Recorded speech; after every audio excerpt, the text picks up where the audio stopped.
요리 잘하는 남편, 건강한 남편, 싹싹한 남편, 집안일 잘 도와주는 남편, 그 안에 답이 없어요. 낮에는 집에 없는 남편이래요. 퇴직한 남편 집에서 얼쩡거리는데 스트레스 받아서. 그게 사유입니까? 근데 현실이에요.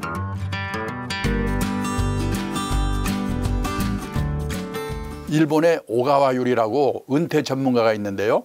한 달에 한 번씩 에세이 글을 보내주는데 얼마 전에 보내온 에세이의 제목이 뭐냐? 일본에서 은퇴 남편 인기 1번. 어떤 남자가 퇴직하고도 인기가 짱인가? 요리 잘하는 남편, 건강한 남편, 싹싹한 남편, 집안일 잘 도와주는 남편, 그 안에 답이 없어요. 낮에는 집에 없는 남편이래요. 다 똑같아요. 다 똑같대요. 내 마누라만 그런 게 아니라 대한민국 마누라가 다 똑같다. 대한민국 마누라만 그런 게 아니라 세계 마누라가 다 똑같다. 일본은 더 난리예요. 많은 사람들이 요리는 중국 요리가 최고고 마누라는 싹싹한 일본 마누라가 최고라고 침 흘리는데요. 천만의 말씀입니다. 일본의 가정주부들이 남편이 퇴직하고 집에 있으니까 남편 재택 스트레스 증후군이라는 게 생겼대요. 증세가 뭐냐? 우울증, 고혈압, 천식, 공황장애, 암공포증, 12장 궤양, 키친 드링크. 키친 드링크가 뭔지 아십니까? 주방에서 술을 홀짝홀짝 마시는 거. 우리는 여기까지는 안 갔잖아요. 그러면 왜 우리나라와 일본의 부인들은 남편이 퇴직하고 집에 있으면요 이렇게 스트레스를 받냐? 우리나라와 일본은 남편이 현역으로 있는 동안은 남편의 세계와 아내의 세계가 분단된 세계에 살고 있는 거예요. 그렇게 30년 40년 살다가 이게 만나니까 헷갈리는 거예요. 이게 미국은 커플 문화, 젊을 때부터 커플로 움직이거든요. 출장 갈 때도 같이 가든지 허락받고 가든지 저녁에 술 먹고 들어가면 이혼이고 그거는. 근데 우리나라 일본은 따로따로 놀다가 이게 만나니까 헷갈리는 거예요. 그래서요 일본의 가정주부들이 전업주부인데도 40대 후반이 되면요 애들 교육 손에서 떼거든요. 그러면 거의 대부분의 주부들이 아르바이트를 해요. 그 자기만의 시간을 갖는 거예요. 남편은 남편대로. 그래서 낮 시간 동안은 자기만의 시간을 갖기 때문에 부부의 갈등을 해소시킬 수가 있는 거예요. 노후에요 빈곤에 빠지는 파산하는 리스크가 5가지가 있는데요. 첫째가 뭐냐? 은퇴 창업해가지고 실패하는 리스크예요. 준비 없이 자영업. 요즘 막 문 닫는다고 난리잖아요. 두 번째가 뭐냐? 금융사기 당하는 리스크예요. 요즘요 금융사기 더글더글합니다. 저도 얼마 전에 손자 그래요. 할아버지가 인터넷에서 3천만 원 가지고 한 달 만에 1억 만들어준다고 지금 사기치고 있어. 제 목소리를 AI로 흉내내가지고 하고 있는 거예요. 제가 경찰청 사이버 수사대에 신고했거든요. 거기서 뭐라고 하는지 아세요? 지금 현행범도 못 잡아요. 전화해도 안 받아요. 전화를 해야지 내가 너희들 왜 그러냐고 말할 수 있잖아요. 지금 사기꾼이랑 눈 뜨고 보고 있는 거예요. 여기 걸리면 안 돼요. 그 다음에 중대질병 걸려서 돈 퍼붓는 건강 리스크. 그 다음에 성인 자녀 리스크. 애들한테 과외 공부해서 돈 퍼붓는데 지금요 성인이 돼가지고 직업이 없어서 생활비를 부모한테 의존하는 성인 캥거루가 몇 명 있는지 아십니까? 313만 명이래요. 여기에 걸려버리면 노후자금 몇 억 있어봤자 아무 의미가 없어요. 그 다음에 황혼이혼이 있을 거예요. 황혼이혼 하게 되면 기본적으로 재산을 반으로 나누거든요. 근데 지금 우리나라의 황혼이혼이 엄청 늘고 있는 거예요. 1970년대만 해도 연평균 이혼 건수가 15,000건 정도였는데 2023년에는 92,000건으로 늘어났어요. 옛날에 우리 어머니 세대들은 결혼해서 실망을 하면 팔자라고 생각하고 희망을 버렸는데 요즘 여성들은 결혼해서 실망을 하면 남편을 버린답니다. 근데 옛날에는 결혼해서 4년 이내에 아이고 실수했구나. 신혼이혼의 비율이 높았거든요. 근데 2023년에는 결혼해서 20년 이상 된 소위 말하는 중년 황혼이혼의 비율이요. 1990년도만 해도 전체 이혼 건수의 5%밖에 안 됐는데 2023년에는 36%. 지금요.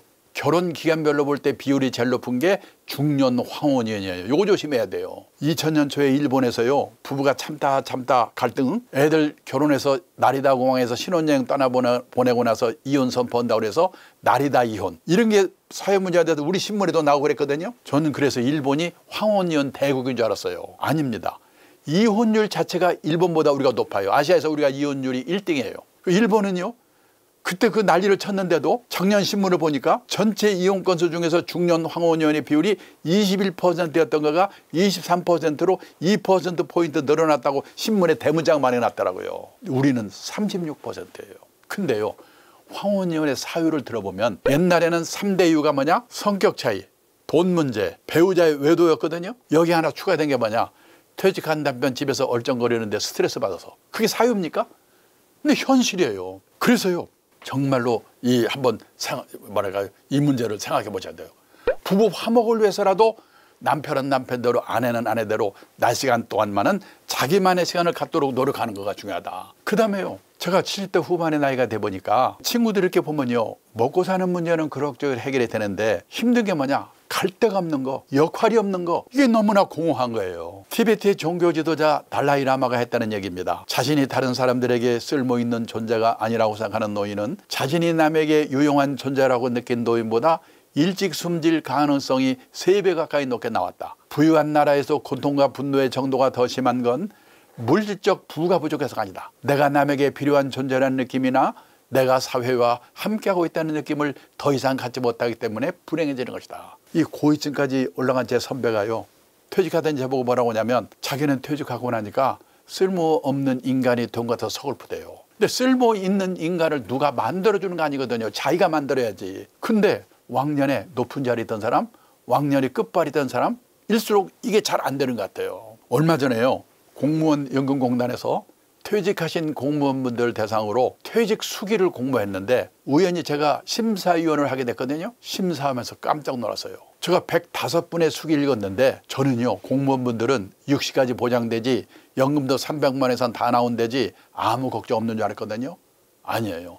제가 읽은 수기의 90% 정도가 나와보니까 절벽이더래요. 제일 비치는 게 뭐냐, 갈 데가 없는 거. 한 번만 소개하면요, 고급 공무원인데 이분은 퇴직했고 연금도 있으니까 내가 한번 신나게 놀자 놀아봤대요. 웬걸 오래 못 가. 3개월 놀았더니 미치겠더래요. 아침에 일어나면 마누라 눈치가 보이는데 저놈 인간은 오늘 또 안 나가나? 놀래가지고 도서관에 갔더니요, 신문 한 장 보려고 쟁탈전이 벌어지는 거예요. 아이고 꼴보시로 취직해야지. 그제서 원서를 여기저기 돌렸는데 준비가 안 돼가지고 면접 보러 오라는 데도 없어요. 근데 어느 한 군데에서 면접 보러 오라고 연락이 왔더래요. 놀래서 봤더니 요즘 많이 생기고 있습니다. 주간 노인 보호센터. 앞에서 말씀드렸죠. 일본도 우리나라도 젊은 노인, 영 올드가 나이 든 노인 도와주는 게 큰 일거리라고. 우리도 그런 사회로 가고 있는 거예요. 이번이 면접에 붙어가지고 하루에 5시간에서 6시간 일한대요.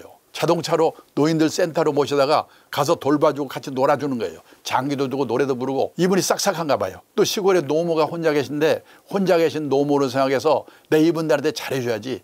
인기가 짱해요. 근데 요즘요, 주간 노인 보호센터가 여기저기 생기면서 노인들이 삐치면 다른 데로 가버린대요. 돈이 안 되잖아요. 근데 그 센터는 그분 때문에 다른 데서 온답니다. 유명사가 됐어요. 그래서 한 달에 월급을 얼마 받냐? 월급을 70만 원 받고 집에서 내던 건강보험료 30만 원을 회사가 내준대요. 100만 원 벌어다 주고 집이 없으니까 그 수기에 마지막에 뭐라고 써있냐? 그렇게 무섭던 마누라가 천사로 바뀌었다. 남자분들은요, 갈 데가 있어야 돼요. 근데요, 여기까지 말씀드리면 화내는 분들이 많아요. 내가 일하고 싶은데 일이 없잖아. 일만 줘보세요. 그렇습니다. 좀 청년 실업이 넘치잖아요. 있던 직업도 사라지는 시대잖아요. 옥스퍼드 대학의 마틴 스쿨이라는 데서 이 발표한 자료를 보니까 고용이 미래라는 자료인데요. 2033년이 되면 현재 있는 직업의 47%가 사라진대요. 멀쩡한 회사가 문 닫고 그러잖아요. 그래서 뭐냐? 결국은 퇴직하고 나서 일을 하려면 젊은 사람들이 할 수 없는 일이거나 할 수 있다고 하더라도 하려고 하지 않는 일을 할 수밖에 없는 거예요. 가능하면 젊은 사람들이 할 수 없는 일을 하는 게 좋아요.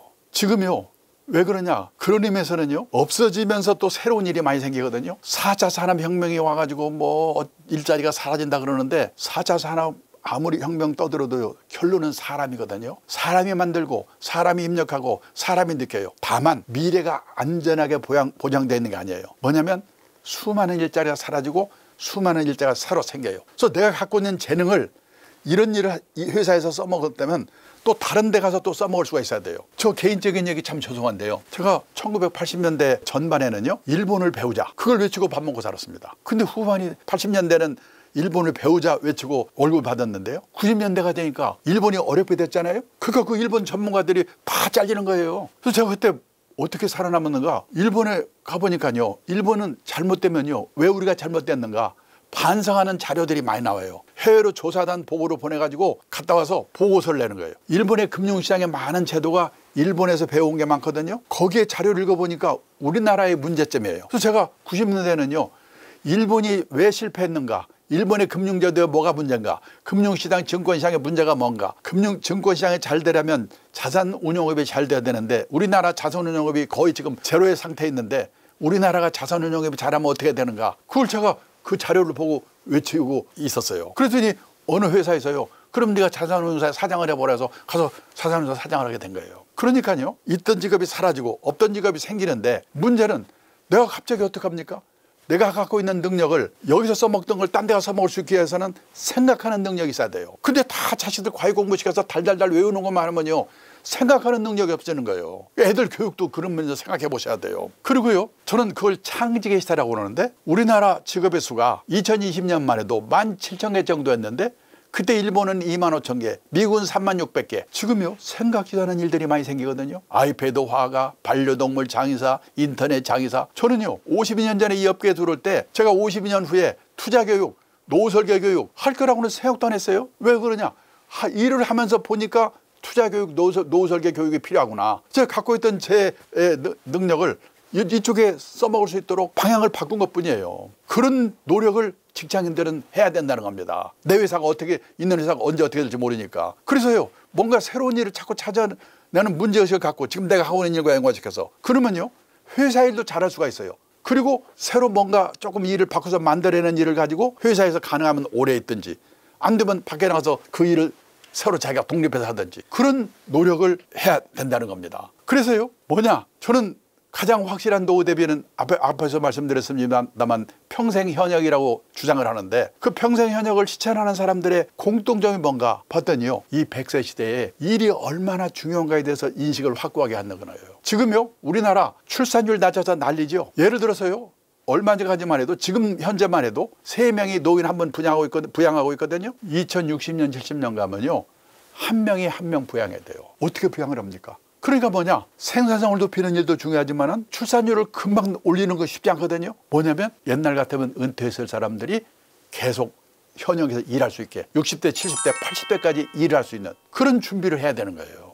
그리고요, 그러기 위해서는 주특기가 있어야 돼요. 남이 하지 않는 일을 할 수 있어야 돼요. 그리고 자기만의 브랜드를 만들어 가지고 남과 차별화시키는 노력을 해야 된다는 겁니다. 그리고 내가 어느 회사에서 돈을 100만 원 받는다? 왜 나한테 돈 100만 원을 주지?